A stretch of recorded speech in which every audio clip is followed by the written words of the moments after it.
N രാധാകൃഷ്ണന്റെ നിലപാടുകൾക്കെതിരെ രംഗത്ത് വന്ന CK പത്മനാഭനെതിരെ നടപടി വേണമെന്ന ആവശ്യം BJP-യിൽ ശക്തമാകുന്നു. 16 മുതൽ 18 വരെ കോട്ടയത്ത് ചേർന്ന പാർട്ടി നേതൃത്വം കുറച്ച് ഒരു വിഭാഗം രംഗത്ത്. കൂടുതൽ വിവരങ്ങളുമായി ജിതിൻ ചേരുകയാണ്. ജിതിൻ, ഏത് തരത്തിലാണ് ഇപ്പോൾ BJP-യിലെ ആഭ്യന്തര സംഘർഷാവസ്ഥ നീങ്ങുന്നത്? കഴിഞ്ഞ ദിവസം CK പത്മനാഭൻ പീപ്പിൾ ടിവിയിലൂടെ നടത്തിയ പ്രസ്താവനകൾ BJP-യിൽ വലിയ കോളിളക്കമാണ് ഉണ്ടാക്കുന്നത്. CKP ഇന്നും നിലപാട് ആവർത്തിച്ച് രാവിലെ രംഗത്തെത്തിയതോടുകൂടി അദ്ദേഹത്തിനെതിരെ നടപടി വേണമെന്ന ആവശ്യം BJP-യിൽ ഒരു വിഭാഗം നേതാക്കൾ ഉയർത്തുകയാണ്. തിങ്കളാഴ്ച കോട്ടയത്ത് BJP-യുടെ സംസ്ഥാന നേതൃയോഗങ്ങൾ ആരംഭിക്കുന്നുണ്ട്. ഈ യോഗങ്ങളിൽ CKP-ക്കെതിരെ നടപടി വേണമെന്ന ആവശ്യം ശക്തമാക്കാനാണ് ഒരു വിഭാഗം നേതാക്കളുടെ തീരുമാനം. അന്ന് കോർ കമ്മിറ്റി യോഗവും അടുത്ത ദിവസം സംസ്ഥാന കമ്മിറ്റിയും പിന്നീട് സംസ്ഥാന കൗൺസിൽ യോഗവുമാണ് നടക്കുന്നത്. ഈ യോഗങ്ങളിലെല്ലാം തന്നെ CKP-ക്കെതിരെ രൂക്ഷ വിമർശനം ഉയരുമെന്നത് വ്യക്തമാണ്. അതേസമയം തന്നെ എൻ രാധാകൃഷ്ണൻ പറഞ്ഞ നിലപാട് അല്ലെങ്കിൽ അദ്ദേഹത്തിന്റെ പ്രസ്താവനകൾ വേണ്ടിയിരുന്നില്ല എന്ന അഭിപ്രായമുണ്ടെങ്കിലും CKP-യുടെ തുറന്നു പറച്ചിലൂടെ കൂടുതൽ വിവാദങ്ങൾ, പാർട്ടിയിലെ ഭിന്നത മറനീക്കി പുറത്തു വന്നതോടെയാണ് CKP-ക്കെതിരെ നിലപാട് പല നേതാക്കളും എടുക്കുന്നത്. അതുകൊണ്ട് തന്നെ വരും ദിവസങ്ങളിലെ നേതൃയോഗങ്ങളിൽ CKP-ക്കെതിരെ ശക്തമായ നിലപാടെടുത്തുകൊണ്ട് ഒരു വിഭാഗം നേതാക്കൾ രംഗത്തെത്തും. അദ്ദേഹത്തിനെതിരെ നടപടി വേണമെന്ന ആവശ്യം പാർട്ടിയിൽ ഉയരും. അതേസമയം തന്നെ മുതിർന്ന നേതാവായ CKP-ക്കെതിരെ പെട്ടെന്നൊരു നടപടി ഉണ്ടാകില്ല എന്നാണ് നമുക്ക് ഇപ്പോൾ വിലയിരുത്താനാവുക. ജിതിൻ ചന്ദ്രനാണ് വിവരങ്ങൾ നൽകിയത്. സംഘപരിവാർ നിലപാടുകളെ തുറന്നെതിർത്ത് BJP നേതാവ് CK പത്മനാഭൻ. കമലും MDയും ചെഗുവേരയും ശരിയെന്ന് CKP. കമലിന്റെ ദേശസ്നേഹം ആരും ചോദ്യം ചെയ്യേണ്ട, MD ഹിമാലയത്തിന് തുല്യം. ചെഗുവേരയെ അറിയാത്തവർ ബൊളീവിയൻ ഡയറി വായിക്കട്ടെ എന്നും CK പത്മനാഭൻ അഭിപ്രായപ്പെട്ടു. BJP പ്രചരണ യാത്രയിലെ വിഷയത്തിൽ നിന്ന് വ്യതിചലിച്ചത് വൻ വീഴ്ചയാണെന്ന് തുറന്നടിച്ച BJP ദേശീയ നിർവാഹക സമിതി അംഗം CK പത്മനാഭൻ കമലിനെ പാകിസ്ഥാനിലേക്ക് അയക്കണമെന്ന് പറഞ്ഞത് ശരിയല്ലെന്നും ദേശസ്നേഹം പറയുന്നവരെക്കാൾ സിനിമാ രംഗത്ത് ഇത് കാണിച്ച സർഗപ്രതിഭയാണ് കമലെന്നും സംഘപരിവാർ ശക്തികൾക്കെതിരെ ആഞ്ഞടിച്ചു. ആളുകൾ പാകിസ്ഥാനിലേക്ക് പോകണം എന്നൊക്കെ പറഞ്ഞു കഴിഞ്ഞാൽ അങ്ങനെ ആർക്കെങ്കിലും പാകിസ്ഥാനിലേക്ക് പോകാൻ പറ്റുമോ? അങ്ങനെ പാകിസ്ഥാനിലേക്ക് പോകണം എന്ന് പറയുന്നത് ഒരു ശരിയായ നടപടിയായിട്ട് എനിക്ക് തോന്നുന്നില്ല. അത് സിനിമാ രംഗത്തെ വളരെ സർഗ പ്രതിഭയാണ് ശ്രീ കമൽ. മാത്രമല്ല സിനിമാ രംഗത്ത് അദ്ദേഹത്തിൻ്റെ സംഭാവനകൾ വളരെ ദേശസ്നേഹ പ്രചോദിതമായിട്ടുള്ള ഒരുപാട് നല്ല ഒന്നാന്തര സിനിമകൾ അദ്ദേഹം എടുത്തിട്ടുണ്ട്. MT സാഹിത്യത്തിലെ ഹിമാലയ തുല്യനാണെന്നും പർവ്വതത്തെ കല്ലെറിയാൻ ആഗ്രഹിക്കുന്നവർ അത് ചെയ്യട്ടെ എന്നും അദ്ദേഹം പറഞ്ഞു. ഈ ഒരു പർവ്വതമാണ്, ആ പർവ്വതത്തെ കല്ലെറിയുന്നത് ഒരു സുഖം കണ്ടെത്തുന്ന ആളുകൾ അത് കല്ലെറിഞ്ഞുകൊള്ളട്ടെ എന്ന് മാത്രമേ എനിക്കതിനെക്കുറിച്ച് പറയാനുള്ളൂ. ഇപ്പോൾ ഹിമാലയത്തിൻ്റെ നേരെ നോക്കിയിട്ട് കല്ലെറിഞ്ഞു കഴിഞ്ഞാൽ അതൊരു ആത്മസംതൃപ്തിയായിട്ട് ഒരു ആർക്കെങ്കിലും തോന്നുന്നുണ്ടെങ്കിൽ അത് ചെയ്യട്ടെ. ഗാന്ധിജിയെക്കുറിച്ചും വ്യക്തമായ അഭിപ്രായം CK പത്മനാഭനുണ്ടായിരുന്നു. മഹാത്മജി ഇവിടെ സ്വാതന്ത്ര്യം കിട്ടിയ സമയത്ത് സന്ദേശം കൊടുക്കാൻ വേണ്ടി ആവശ്യപ്പെട്ടപ്പോൾ അദ്ദേഹം പറഞ്ഞു എൻ്റെ ജീവിതം തന്നെയാണ് എൻ്റെ സന്ദേശം. അദ്ദേഹം നവഖാലിയിലേക്കാണ് പോയത്. അദ്ദേഹം സ്വാതന്ത്ര്യത്തിൻ്റെ ഇവിടെ ആർഭാടത്തിലൊന്നും അദ്ദേഹം നവഖാലിയിൽ പോയി അവിടെ മനുഷ്യ കൂട്ടക്കുരുതി നടന്ന സ്ഥലമാണ്. അവിടെ പോയിട്ട് അദ്ദേഹം ദിവസങ്ങളോട് ഉപവാസം കിടന്നു. ചെഗുവേരയെ കുറിച്ച് ഒന്നും അറിയാത്തവർ പ്രതികരണം അർഹിക്കുന്നില്ലെന്നും അവർ ബൊളീവിയൻ ഡയറി വായിക്കണമെന്നും BJP നേതാക്കളോടും സംഘപരിവാർ ശക്തികളോടും അദ്ദേഹം ആവശ്യപ്പെട്ടു. ചെഗുവേരയെ കുറിച്ച് ഒന്നും കൃത്യമായിട്ട് പഠിക്കുകയോ ഒന്നും ചെയ്യാതെ ഈ മുൻവിധിയോടുകൂടി പലതും വിളിച്ചു പറയുന്നുണ്ട്. അതിനോടൊന്നും വാസ്തവത്തിൽ പ്രതികരിക്കേണ്ട ആവശ്യം പോലുമില്ല. പ്രതികരണം പോലും അർഹിക്കാത്ത വർത്തമാനങ്ങൾ പലരും പറയുന്നുണ്ട്. അതിനോടൊന്നും ഞാൻ പ്രതികരിക്കാൻ ഉദ്ദേശിക്കുന്നില്ല. പക്ഷേ ചെഗുവേരയുടെ ബൊളീവിയൻ ഡയറിയുടെ ഒന്ന് വായിക്കട്ടെ.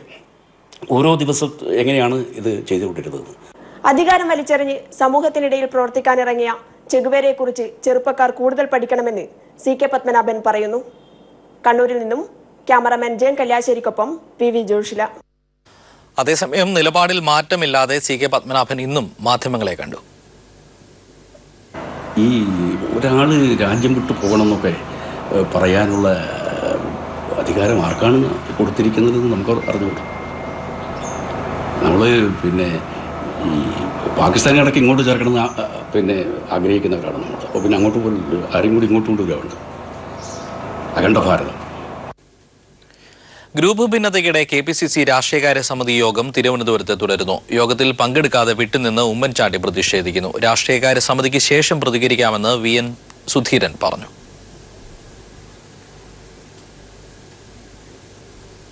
കോട്ടയം മറ്റക്കര ടോംസ് എഞ്ചിനീയറിംഗ് കോളേജിന് അംഗീകാരം നൽകിയത് മാനദണ്ഡങ്ങൾ ലംഘിച്ച് അടിസ്ഥാന സൗകര്യങ്ങൾ പോലും ഏർപ്പെടുത്താതെയാണ് കോളേജ് പ്രവർത്തിക്കുന്നതെന്ന് സാങ്കേതിക സർവകലാശാല അധികൃതർ നടത്തിയ പരിശോധനയിൽ കണ്ടെത്തി.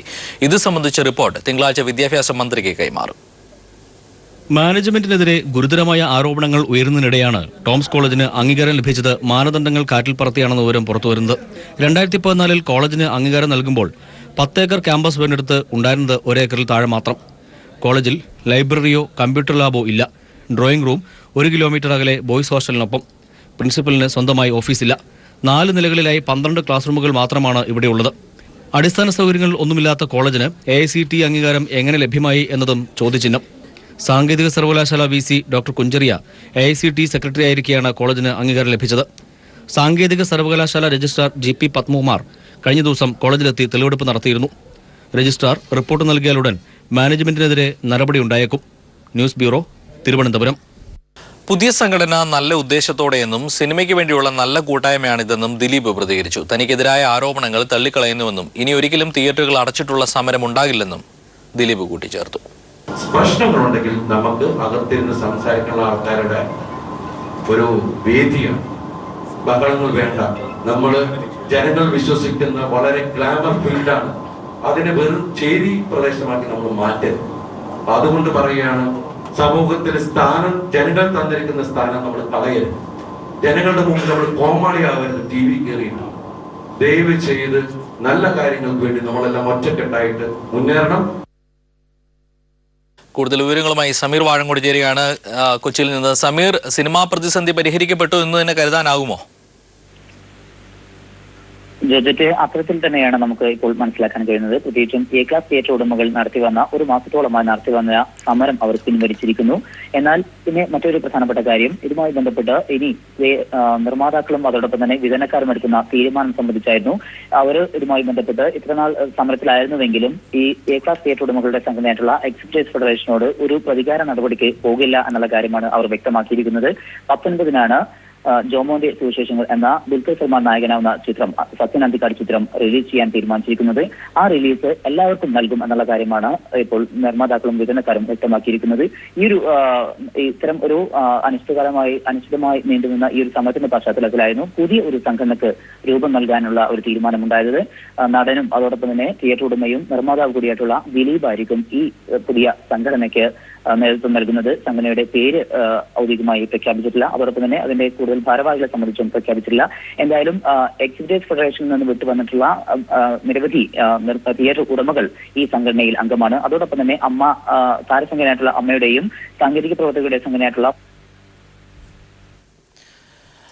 മറ്റു വാർത്തയിലേക്ക്. MC റോഡിലെ ഏനാത്ത് പാലം ഉടൻ ഗതാഗത യോഗ്യമാകില്ലെന്ന് ഉദ്യോഗസ്ഥ സംഘം. പാലം അപകടാവസ്ഥയിലാണ്. ചെറിയ വാഹനങ്ങൾ പോലും കയറ്റിവിടാനാകില്ല. അറ്റകുറ്റപ്പണികൾ പൂർത്തിയാക്കി പാലം ഗതാഗത യോഗ്യമാക്കാൻ 6 മാസമെങ്കിലും എടുക്കുമെന്ന് പാലം പരിശോധിച്ച ശേഷം ഉദ്യോഗസ്ഥ സംഘം അറിയിച്ചു. പാലത്തിന്റെ അവസ്ഥ വ്യക്തമാക്കി ഉദ്യോഗസ്ഥ സംഘം പൊതുമരാമത്ത് വകുപ്പ് മന്ത്രി G സുധാകരന് റിപ്പോർട്ട് നൽകും. പാലം താഴ്ന്ന ഭാഗത്തെ തൂണിന് ബലക്ഷയമുണ്ടെന്ന് കഴിഞ്ഞ ദിവസം കണ്ടെത്തിയിരുന്നു.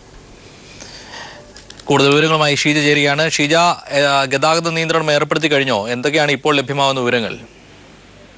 ജോർജറ്റ്, അടൂർ ഏനാത്ത് പാലം 6 മാസമെങ്കിലും അടച്ചിടേണ്ടി വരുമെന്നാണ് നിലവിലിപ്പോൾ വിദഗ്ധ സംഘം വിലയിരുത്തിയിരിക്കുന്നത്. ചെന്നൈ IIT മുൻ പ്രൊഫസർ PK അരവിന്ദന്റെ നേതൃത്വത്തിലുള്ള സംഘമാണ് ഇവിടെ എത്തി പരിശോധന നടത്തിയത്. പാലത്തിന്റെ ഒരു തൂൺ പൂർണ്ണമായും തകർന്നിരിക്കുകയാണെന്നും അതുകൊണ്ട് തന്നെ വാഹനങ്ങൾ കടത്തിവിടാൻ സാധിക്കാത്ത ഒരു സാഹചര്യമാണെന്നും വിദഗ്ധ സംഘം വ്യക്തമാക്കിയിട്ടുണ്ട്.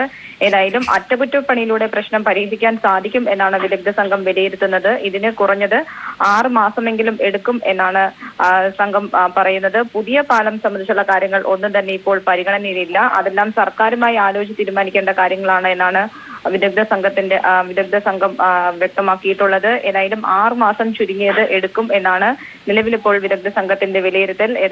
പരിശോധന സംബന്ധിച്ചുള്ള വിശദാംശങ്ങളെല്ലാം തന്നെ പൊതുമരാമത്ത് വകുപ്പ് മന്ത്രിക്ക് നൽകാനും സംഘം തീരുമാനിച്ചിട്ടുണ്ട്. നന്ദി ഷിജ.